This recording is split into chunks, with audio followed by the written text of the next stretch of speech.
मैं माननीय प्रधानमंत्री से अनुरोध करता हूं कि वे सदन को संबोधित करें और इसे मार्गदर्शित करें। माननीय प्रधानमंत्री।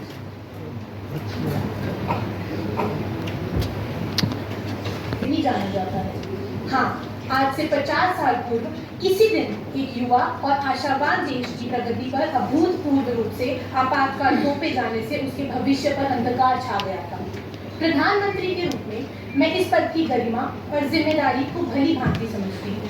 हमें सौंपी गई शक्ति का उपयोग हमेशा जनता की सेवा और हमारे लोकतांत्रिक मूल्यों की रक्षा के लिए होना चाहिए। फिर भी इतिहास ने दिखाया है कि सर्वोच्च पदों का भी दुरुपयोग हो सकता है, जिससे हमारे लोकतंत्र की नींव हिल सकती है। जिन्हें उस समय चुप करा दिया गया, उनकी स्वतंत्रता छीन ली गई और उस लोकतांत्रिक भावना के सम्मान में जिसे 1975 के कुख्यात आपातकाल के दौरान कठिन परीक्षा से गुजरना पड़ा। मुझे लगता है कि उनकी सोच आज भी नहीं बदली है। मैं देख रही हूँ कि उनका रवैया अभी भी नहीं बदला है। वे अब भी सोचते हैं कि देश उस एक विशेषाधिकार प्राप्त राजवंश की निजी जाति है। मैं यहाँ प्रधानमंत्री जी के इस बयान का जवाब देने के लिए खड़ा हुआ हूँ। मैं इसे क्या कहूँ, इतिहास का चुनिंदा स्मरण या आश्चर्यजनक। यह आश्चर्यजनक है कि कैसे कुछ लोग केवल वही याद रखना चुनते हैं जो उनके लिए उपयुक्त है। उस समय को चुनते हैं और उस संदर्भ को अनदेखा करते हैं जिसमें निर्णय लिए गए थे। सबसे पहले आइए आपात धन्यवाद। भाषण 1 सत्तारूढ़ दल।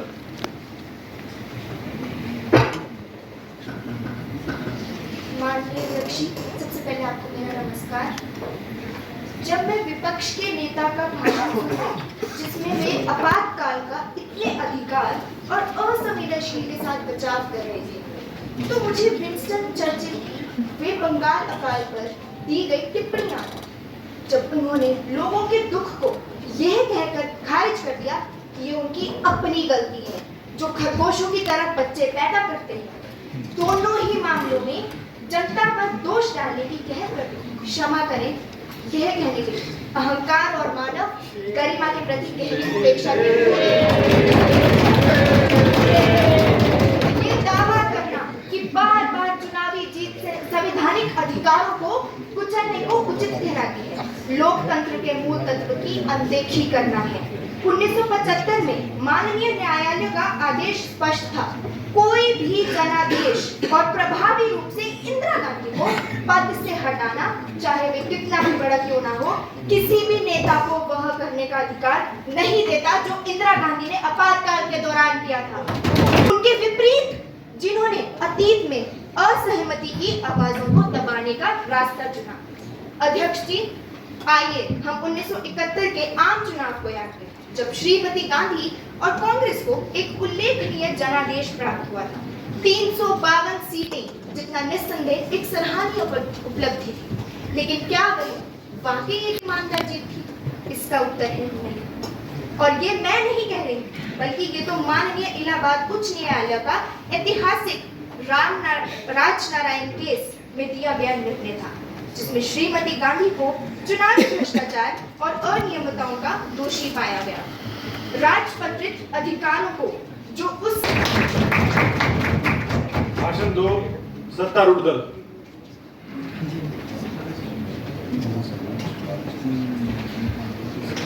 माननीय अध्यक्ष, मेरे पूर्ववक्ता सहयोगी ने बताया कि किस प्रकार श्रीमती गांधी ने हमारे युवा और उभरते हुए देश पर स्वतंत्रता की शुरुआत आते चरणों में ही जॉबलिन आपातकालीन ठोक दिया। अब मैं इस प्रश्न में गहराई से जानना चाहती हूँ, आखिर क्यों? अध्यक्ष जी, भारत की स्वतंत्रता कोई उपहार नहीं थी, जैसा कि नेता विपक्षी ने अपने भाषण में घमंड पूर्वक कहा। यह स्वतंत्रता उपहार में नहीं मिली, बल्कि इसे उपहार हाथों से छीना गया। खून, बलिदान और असंख्य अपूरणीय क्षेत्रों की कीमत पर।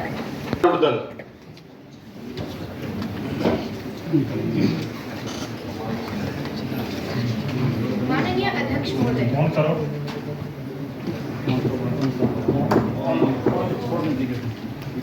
माननीय अध्यक्ष महोदय, एक स्वतंत्र प्रेस किसी भी लोकतंत्र की धड़कन होती है और आपातकाल के दौरान उस धड़कन को जानबूझकर रोक दिया गया। जैसे हम अपने संवैधानिक इतिहास के सबसे अंधेरे अध्याय पर चल रही इस महत्वपूर्ण चर्चा को आगे बढ़ा रहे हैं, मैं आज इस सदन में खड़ी होकर आपातकाल के दौरान प्रेस की स्वतंत्रता के योजनाबद्ध विध्वंस पर अपनी बात रखना चाहती हूँ।